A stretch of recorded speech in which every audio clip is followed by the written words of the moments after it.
Hi everyone, मैं सभी divine souls का वेलकम करती हूँ मेरे इस यूट्यूब चैनल पर जिसका नाम है ट्विन फ्लेम डीवा। और रिसेंट में मैंने कम्युनिटी पोस्ट में एनर्जी इनर वर्क से जो अवेयरनेस से रिलेटेड होता है वो शेयर करना शुरू करा है, तो आप उसे रेगुलर ज़रूर चेक करते रहिएगा।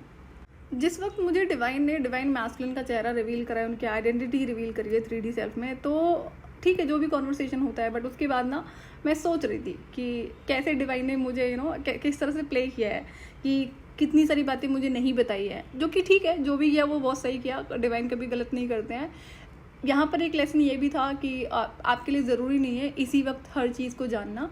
आपकी सिर्फ ड्यूटी यही होती है कि आप सिर्फ अपना कर्मों पे ध्यान रखो और जो हार्डवर्क रिक्वायर्ड है उसको करते चलो, और वही मैंने अपनी जर्नी में किया था। मैं अपने सारे इंसिडेंट्स को रिव्यू कर रही थी, कैसे कैसे डिवाइन ने मुझे किस तरह से मतलब इन्फॉर्मेशन नहीं दी है, इंटेंशनली नहीं दी है।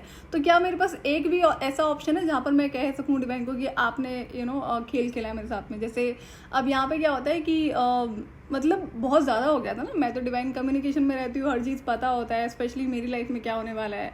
तो उसके बाद जो इतनी बड़ी बड़ी चीज़ें हो गई हैं ना, तो इसलिए मैं एक बार बैठ कर सोच रही थी कि क्या मेरे पास एक भी ऐसा ऑप्शन है जहाँ पर मैं डिवाइन को ब्लेम कर सकती हूँ। तो जब डिवाइन मैस्कुलिन की आइडेंटिटी मुझे रिवील करी है डिवाइन ने, तो मैंने बोला है डिवाइन को ना, मैंने कहा आप बहुत बड़े खिलाड़ी हो ना, कैसे खेल खेला आपने मेरे साथ में। इतने टाइम से मैं कितना स्ट्रगल कर रही थी उस इंसान से निकलने के लिए, और अगर पता भी होता ना तो भी मैं कर नहीं पाती। इसलिए जो प्रोसेस था उस डिटैचमेंट में जाने का कार्मिक ट्विन फ्लेम से, वो तो फॉलो होना ही था। तो खैर वो मैं शेयर करूँगी, इसमें मैंने बड़ी सारी चीज़ें करी हैं। तो एनीवेज, लेकिन फिर ना मैं अपने सारे इंसिडेंट्स पर एक बार रिव्यू कर रही थी। तो 2019 में जब वो मेरी फ्रेंड की सिचुएशन होती है, जिस इंसान ने उसकी लाइफ को एंड किया था, तो वो जिस स्टेट से वो बिलोंग करता था ना, और जब मैंने डिवाइन से बोला है कि एक कुछ तो मैंने वहाँ पर रिलेटेड बोला है, हाँ, तो मैंने ये कहा था ना जिस स्टेट से वो इंसान बिलोंग करता था, मैंने उस स्टेट के पूरे स्टेट को पनिशमेंट मिलेगी। तो अब होता है क्या, पनिशमेंट अगेन ये डिवाइन एंटिटीज ही होती हैं। तो मैं इसलिए कोशिश करती हूँ कि मुझे ना गुस्सा नहीं आना चाहिए, तो मुझे खुद से कुछ कभी नहीं करना पड़ता। गुस्सा आया है तो डिवाइन एंटिटीज फिर अपने आप देख लेंगी। तो जिस वक्त मुझे था कि नहीं इस पूरी सिटी पनिश होनी चाहिए ना, तो उस वक्त क्या होता है कि तब मुझे डिवाइन ने बोला था, क्या तुम उसे भी पनिश करोगी जिसे तुम बहुत प्यार करती हो। तो ये डिवाइन मैस्कुलिन एक्चुअली में उसी स्टेट से बिलोंग करते हैं।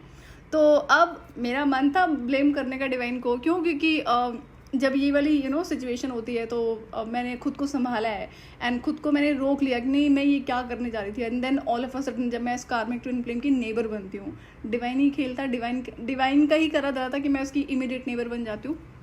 अब मैं उस बात को रिव्यू कर रही थी, नोट कर रही थी, जहाँ पर मुझे 2017 में डिवाइन ने बोला कि डिवाइन टेस्ट था, एक जो दूसरा मैस्कुलिन था जिसके लिए मुझे फीलिंग्स आती थी। तो वहाँ पर तो डिवाइन ने कार्मिक ट्विन फ्लेम के लिए बोला था कि उसके भी टेस्ट हुए और वो फेल हो गया।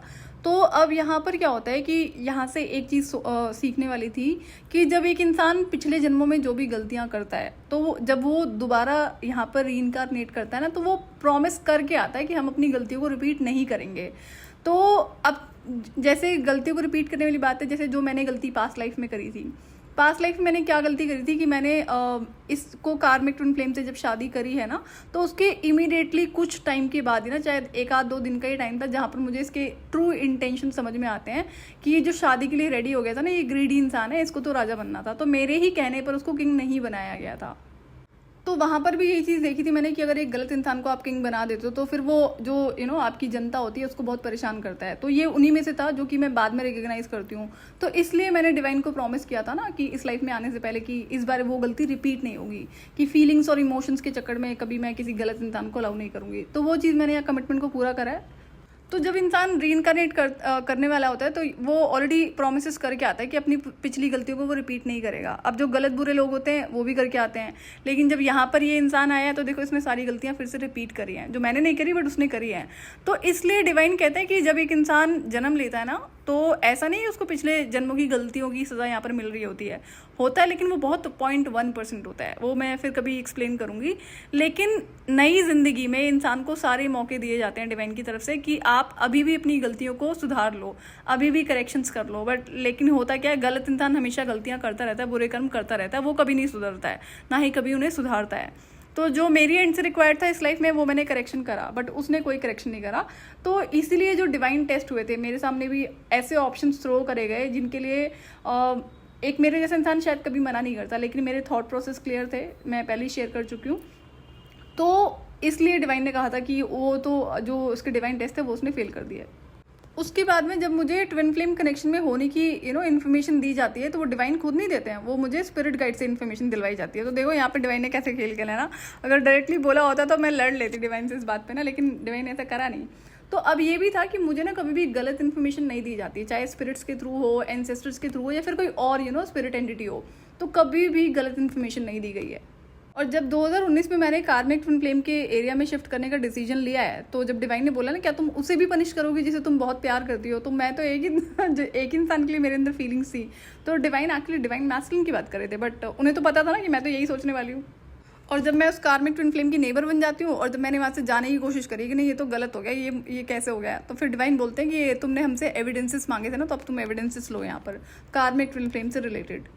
सो अब अवेकनिंग के बाद क्या होता है, जैसे कि मेरे ना बहुत सारे स्पिरिचुअल गिफ्ट्स ना सस्पेंड हो गए थे। तो मतलब मुझे लगता है कि मैं तो कुछ भी नहीं हूँ अगर स्पिरिचुअल गिफ्ट्स नहीं है तो अब क्या होता है कि मेरा यही थॉट प्रोसेस था कि मैं इस ट्विन फ्लेम को अपनी लाइफ से निकाल फेंकूंगी, जो भी थॉट प्रोसेस है या फिर फीलिंग्स है, उसके बाद मैं अपने फ्यूचर सेल्फ में एकदम से टैप इन कर जाऊंगी। लेकिन अब यहाँ पर जो मेरे स्पिरिचुअल गिफ्ट्स हैं ना वो सस्पेंड हो गए। स्टिल मेरा बार बार फोकस ना उसी की तरफ जा रहा था। और डिवाइन क्या कर रहे थे, तो एक के बाद एक करके ना, तो डिवाइन पहले कहते हैं कि तुम इस चीज़ को करेक्ट कर लो तो हम तुम्हें ये दे देंगे। ओके, जब मैं उस चीज़ को करेक्ट कर दूँ तो डिवाइन दूसरी चीज़ को बोलते हैं इसको करेक्ट कर लो तो फिर हम उसको दे देंगे। तो ये करते करते ना डिवाइन ने सारी करेक्शन करा दिए हैं। लेकिन एक तरह से ये जिसको कहते हैं ना कि ट्रिक्स, अब मैं भी जिद्दी थी, लेकिन क्या कर सकते हैं, मुझे तो पता था ना आपने अगर करेक्शन के लिए बोला है तो ये चीज़ मुझ में एग्जिस्ट करती है पैटर्न के रूप में। और पैटर्न ब्रेक करने में मुझे बहुत टाइम लगा है, बहुत स्ट्रगल लगा है, बहुत ज़्यादा स्ट्रगल करना पड़ा मुझे। तो उन 3.5 साल में ना ये करते करते ना डिवाइन ने एक एक करके सारे पैटर्न्स खुद मुझसे मतलब आइडेंटिफाई मैं करती थी। लेकिन जैसे मैंने सोचा ना मैं इग्नोर कर दूं, पहले मैं कोई और काम कर लेती हूँ, मेरा बार बार फोकस ना मेरे करियर पे जा रहा था, मेरे करियर गोल्स पे जा रहा था। जबकि मैं वर्किंग थी, बट मेरे पास अपने बड़े सारे गोल्स होते हैं प्रोफेशनल लाइफ में, और जॉब के साथ साथ मैं कई और सारी चीज़ों में प्रोफेशनली बिजी रहती हूँ। तो मैं हमेशा से बिजी रहती हूँ। तो अब क्या होता है, तो मेरा ना फोकस इसी पे था कि नहीं जैसे जैसे करके ना मैं अपने गोल्स को पूरा कर लेती हूँ। और यही मैंने पहले भी करा था। तो मैंने इसमें गलतियाँ क्या करी थी, अपनी हेल्थ को इग्नोर किया था, अपने जो पर्सनल लाइफ होती है ना वो एक तरह से ख़त्म हो गई थी 2015 से। क्योंकि मैं बहुत ज़्यादा बिजी हो गई थी। मतलब एक तरह से मैं कस्टमर केयर बन गई थी 24/7 में काम कर रही थी बिना छुट्टियों के। पहले ही शेयर कर चुकी हूँ मैं आप लोगों से सारे एक्सपीरियंसेस। तो मैं ऐसा करती क्यों थी, क्योंकि मुझे पता था ना मेरे पास स्पिरिचुअल गिफ्ट है जो exactly like a magic band की 2-3 दिन में मैं कुछ भी करेक्ट कर सकती हूँ जब बात हेल्थ को करेक्ट करने की आएगी। तो लेकिन यहाँ तो करेक्शन का टाइम था, तो अभी जो पैटर्न्स थे उनको ब्रेक करना ही था। तो इसलिए एक एक करके ना डिवाइन मुझे 3.5 साल में सारे के सारे जितने भी इश्यूज थे, हीलिंग हो फिर पैटर्न को ब्रेक करना हो, वो सारे करा देते हैं। लेकिन स्टिल मेरा फोकस ना उसी पे था कि आप मुझे मेरा ये वाला स्पिरिचुअल गिफ्ट दे दो और मैं अपना जो काम पूरा करना है मुझे, मैं वो कर लूँ। लेकिन ऐसा होता नहीं है। अब जैसा कि मैंने पहले भी कहा है कि मैं हमेशा फ्यूचर सेल्फ में जीती थी, कभी भी मैंने प्रेजेंट मोमेंट में लाइफ को जिया नहीं था। तो अभी फ्यूचर सेल्फ डिस्कनेक्टेड थी, बट स्टिल मैं कोशिश कर रही थी उससे कनेक्ट करने की। और मैं बार बार डिवाइन को ना परेशान कर रही थी कि मुझे ना मेरा ये वाला स्पिरिचुअल गिफ्ट आप प्लीज़ वापस दे दो। लेकिन एक के बाद एक गलतियाँ मेरी आइडेंटिफाई करना कि इसको करेक्ट कर लो, इसको करेक्ट कर लो, फिर चाहे वो ईटिंग हैबिट हो, स्लीपिंग पैटर्न हो, इन 2 चीज़ों में तो मुझे बहुत ज़्यादा स्ट्रगल करना पड़ा। अगर मैं ईटिंग हैबिट्स को सुधारने की बात करूँगी और स्लीपिंग पैटर्न्स को सुधारने की बात करूँगी, क्योंकि यहाँ पर ना एंटिटीज खेल रही थी। तो ये इसीलिए प्रॉब्लम हो रही थी। अदरवाइज मुझे किसी भी आदत को चेंज करने में ज़्यादा टाइम लगता नहीं है। तो जब मैं उस स्पिरिचुअल प्लेस पर शिफ्ट होती ना, तब भी मेरा फोकस वही था कि अब तो मैंने सब कुछ कर लिया, अब तो मुझे वापस कर दो मेरा स्पिरिचुअल गिफ्ट। बट नहीं, डिवाइन रेडी नहीं थे। तो अब जिस टाइम पर मुझे डिवाइन मैस्कुलिन का फेस रिवील होता है, तो अब वहाँ से मैंने फिर से और ज़्यादा डिवाइन को परेशान करना शुरू कर दिया है कि नहीं अब आप मुझे मेरा गिफ्ट वापस कर दो। तो डिवाइन मैस्कुलिन का चेहरा रिवील होने के 2 महीने बाद तक तो मैंने डिवाइन को बहुत ज़्यादा परेशान किया है। क्योंकि डिवाइन मैस्कुलिन की सिचुएशन बहुत ज़्यादा टफ है और मुझे यही था, मैंने इनकी कोई गलती नहीं है, सिर्फ और सिर्फ सोल मिशन की वजह से इतना कुछ गो थ्रू कर रहे हैं और ये ठीक नहीं है। तो फिर मैंने कहा अच्छा ठीक है अभी मत ही मिलने दो, लेकिन मुझे हेल्प तो करने दो उनकी। तो फिर जो उनकी सिचुएशन पर मुझे डिवाइन एक्सप्लेनेशन देते हैं कि जो कार्मिक लेसन पेंडिंग है और वो अपने आप ही सीखेंगे, तो वो ऑलरेडी बहुत ज़्यादा हाईली असेंडेड है, हर चीज़ में सब कुछ ठीक है। जस्ट दैट अगर मैं कहूँगी ना इस डिले का अगर कोई रीज़न है, वैसे तो डिले वगैरह कुछ है नहीं इस जर्नी में, मैंने टाइम से सारे काम करे हैं और उधर भी परफेक्टली चीज़ें चल रही हैं। क्योंकि उनकी लाइफ में चीज़ें अलाइंड हैं और अभी एक कुछ और है ट्रॉमेटिक इवेंट जो होना ही होना है, उसके बाद जाके वो कार्मिक लेसन सीखेंगे। तो वो भी मुझे दिख रहा था कि ये कार्मिक लेसन तो मुझ में भी पेंडिंग है और अब मुझे सीखना पड़ेगा। तो जब मुझे बोलने लगे ना डिवाइन की ये तो सीखना ही पड़ेगा ना, ये तो ज़रूरी है सोल मिशन के लिए, तो जब मैंने कहा है ठीक है आपके कहने पे नहीं सीखा, अपने लिए नहीं सीखा, तो डिवाइन मैस्कुलिन के लिए मैं सीखूंगी, लेकिन मुझे टाइम लगेगा। ये एक्चुअली में आसान नहीं है, मतलब मेरे जैसे इंसान के लिए तो एक्चुअली में टफ है वो उस लेसन को सीखना, बट सीखना तो पड़ेगा। तो जिस हिसाब की सिचुएशन डिवाइन मैस्कुलिन की ना, तो मेरी धमकियां ना डिवाइन को फिर से शुरू हो जाती हैं, ना चाहते हुए मेरी धमकियां शुरू हो जाती हैं डिवाइन को ना। मैंने कहा ये पता नहीं क्या हो गया है मुझे, ये जो आपने कंट्रोल मेरे से ले लिया ना, ये उसी की वजह से, अदरवाइज नहीं है। तो मुझे बुरा लगता है कि मैं इस तरह से बात करती हूँ, बट मेरी धमकियां फिर से बढ़ जाती हैं डिवाइन को। मैंने अगर इन्हें कुछ हो गया ना तो इसकी सज़ा पूरी धरती को मिलेगी, इतना बड़ा क्लियर है, और मैं आपके कंट्रोल के बाहर हूँ। अभी जो कंट्रोल के बाहर वाली सिचुएशन थी ना, क्यों बोलती थी मैं, क्योंकि मुझसे अवेकनिंग से पहले ना एक बाउंड्री ब्रेक कराने के लिए डिवाइन ने मुझे स्पिरिचुअल जेल में डाला था। तो वो मुझे बहुत अच्छे से याद था। मैंने कहा ये तो आप तभी तक कर सकते थे ना जब तक मैं अवेकन नहीं थी। मैंने कहा अब मैं आपके कंट्रोल के बाहर हूँ, अब आपका मुझ पर कोई कंट्रोल नहीं है और मुझे किसी चीज़ का डर नहीं है। मुझे डर नाम की चीज़ यहाँ पे एग्जिस्ट नहीं करती, लेकिन अगर मुझे पेन से गो थ्रू भी करना पड़ेगा ना तो भी मुझे कोई फ़र्क नहीं पड़ता उस चीज़ से। लेकिन ये था कि अब मुझे डिवाइन मैस्कुलिन की हेल्प करनी है जो उनकी टफेस्ट सिचुएशन है यहाँ 3D लाइफ में। सो अब डिवाइन मैस्कुलिन ही रीज़न बनेंगे मेरे उस पर्टिकुलर इंडस्ट्री में एंटर करने का जिस इंडस्ट्री में मेरा सोल मिशन है। तो अब उसी वक्त पे मेरा इनसे मिलना होगा, जो भी जिस तरह से मीटिंग अलाइन करी हुई है डिवाइन ने। लेकिन मैं यहाँ पर फिर समझती हूँ कि मेरा वो जो स्पिरिचुअल गिफ्ट है ना, डिवाइन ने क्यों रोका हुआ है। तो अभी एक ऐसा स्पिरिचुअल गिफ्ट है कि अगर एक काम को इंसान 1 साल में करता ना, 2-3 साल लगाता, तो मेरे लिए वो 1 मंथ में करना पॉसिबल होता है। बहुत बार करा हुआ था, इसलिए पता था, तो पता है कि मेरा स्पिरिचुअल गिफ्ट है। तो अब क्या होता अगर वो स्पिरिचुअल गिफ्ट मेरा एक्टिवेटेड होता ना, अगर दे दिया होता डिवाइन ने और डिवाइन मैस्कुलिन का चेहरा रिवील होता, तो फिर मैं डिवाइन के कंट्रोल के बाहर हुई, डिवाइन रोक नहीं पाते और वहाँ पर ना हो जाती गड़बड़। तो जो भी सिचुएशन डिवाइन मैस्कुलिन की लाइफ में अभी अलाइंड है वो बहुत परफेक्टली है, उसमें कोई कुछ नहीं कर सकता है। और डिवाइन मैस्कुलिन है वो भी पता रहता है, जैसे कि मुझे पता होता है ना मेरी लाइफ में अब क्या होने वाला है, उसी तरह से उनको भी पता होता है। तो जिन जिन सिचुएशन से मुझे गो थ्रू करना था पता होते हुए भी, वैसी ही सिचुएशंस उनकी लाइफ में भी होती हैं। तब जाकर मुझे समझ में आता है कि क्यों मुझसे फ्यूचर सेल्फ को कनेक्ट होने से डिवाइन ने रोका हुआ है। ऐसा नहीं कि मैं कर नहीं पाई, मैं कर पाती, लेकिन डिवाइन की ऑर्डर पे रुकी हुई थी। तो यहाँ पे हर चीज़ है कि डिवाइन की कंट्रोल में होता है, आप सिर्फ अपना कर्म कर सकते हो, आप सिर्फ राइट डिसीजन ले सकते हो।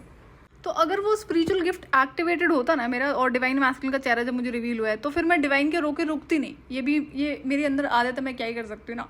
तो उस टाइम पे मुझे ये बात समझ में आती है कि जो हो रहा है वो बहुत अच्छा हो रहा है और जो होने वाला है वो भी बहुत अच्छा ही होगा।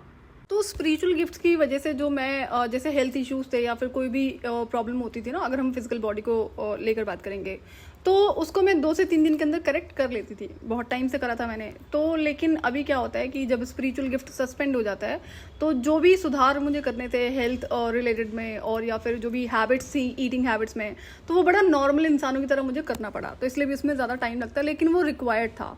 पैटर्न ब्रेक करना कभी भी आसान नहीं होता है, फिर चाहे वो छोटे से छोटा पैटर्न क्यों ना हो। और दूसरा, जब से मैं डिवाइन कम्युनिकेशन में आई थी ना, तब से मेरे अंदर एक थॉट ज़रूर रहता था कि कल कोई आज जो ये मुझे करने के लिए बोल रहे हैं, जो भी आदतें चेंज करने के लिए बोल रहे हैं, जैसे कि मुझे डिवाइन बोलते थे कि तुम झूठ बोलना स्टार्ट करो। अब ये बहुत क्लियर था कि तुम्हें जो झूठे लोग हैं ना उन्हीं के साथ में झूठ बोलना है, अच्छे से अच्छे लोगों के साथ में नहीं। बट स्टिल मुझे था कि ये शायद नहीं होना चाहिए। तो स्टिल मुझे नहीं रहता था कि कल को ऐसा ना हो कि आज ये जो बोल रहे हैं मुझे करने के लिए और कल को पलट जाए। तो जिस वक्त ये ट्विन फ्लेम कनेक्शन मुझे रिवील होता है ना, तो वहाँ से मैं थोड़ा सा अलर्ट हो जाती हूँ कि नहीं, अब मुझे ना डिवाइन के साथ में बहुत ज़्यादा क्लियर कम्युनिकेशन रखना है। तो ये डाउट मुझ में था, शुरू से था कि कल को ऐसा ना हो कि डिवाइन कुछ भी बोल के मुझे पलट जाए। तो इस वजह से ना मैंने ज़्यादा से ज़्यादा क्लियर कम्युनिकेशन रखा है। 2020 में मेरी स्पिरिचुअल अवेकनिंग होती है और डिवाइन मैस्कुलिन का darkest night of the soul होता है वो 2020-2021 रहा है। 2022 की मेरे पास ज़्यादा इन्फॉर्मेशन नहीं है डिवाइन मैस्कुलिन की लाइफ की, लेकिन 2023 में उनकी स्पिरिचुअल अवेकनिंग होती है। तो जैसे कि मेरा जो darkest night of the soul है वो 2017 से 2018 था। तो ऐसी कोई भी इन्फॉर्मेशन, ऐसी कोई भी सिचुएशन नहीं रही है जहाँ पर मैं ये बोल सकती डिवाइन को कि आपने मुझसे ये बात बोली है, उसके बाद आप पलट जाते हैं उस बात से। तो ऐसा एक भी सिचुएशन में नहीं हुआ है। तो मैं सारी सिचुएशंस को एक बार रिव्यू कर रही थी कि क्या एक बार भी ऐसा हुआ है, बट नहीं, ऐसा एक बार भी नहीं हुआ है। लेकिन हर इन्फॉर्मेशन के रिवील करने का एक पर्टिकुलर टाइम होता है जो कि समझना होगा आपको भी। सो जब आप इनर वर्क करोगे तो आपको सिर्फ अपने ऊपर ही फोकस रखना है, आपको कुछ और नहीं सोचना है और ये भी नहीं करना है कि अब क्या होने वाला है, इस चीज़ में भी नहीं पड़ना है। इट्स जस्ट दैट कि जो भी आपको मैसेजेस दिए जाएंगे ड्रीम्स के थ्रू या फिर अगर कोई स्पिरिट कम्युनिकेशन होता है, जनरली आई थिंक यही दो तरह के मैसेजेस आपको मिलेंगे और तो उनको ज़रूर आपको डीकोड करना होता है। दूसरा मैंने आप लोगों से कुछ प्रीवियस आई थिंक वीडियो में कहा था, ये आपको एक छोटा सा स्पीकर ज़रूर मंगाना है। तो वो एक्चुअली में जो फ्रीक्वेंसी म्यूज़िक आपको सुनने होते हैं या फिर कुछ और पर्टिकुलर तरह के जो म्यूज़िक्स मैं आपसे शेयर करूँगी, जो कि अगेन यूट्यूब के ही है, मैंने कुछ नहीं क्रिएट करा हुआ है। तो वो अगेन टाइम टू टाइम जिस तरह की आप हीलिंग करेंगे उनके लिए मस्ट होता है, बट आपके पास एक मिनी स्पीकर का होना बहुत ज़रूरी है। सो प्लीज़ वो रेडी रखना। और अभी फ्रीक्वेंसी म्यूज़िक से रिलेटेड मैंने कुछ पोस्ट शेयर किया था, तो वो भी आप ज़रूर चेक कर सकते हैं। सो आज के लिए इतना ही, मैं आपसे फिर मिलूंगी नेक्स्ट वीडियो में। टिल देन आप अपना ध्यान रखिए और डिवाइन से कनेक्टेड रहिए।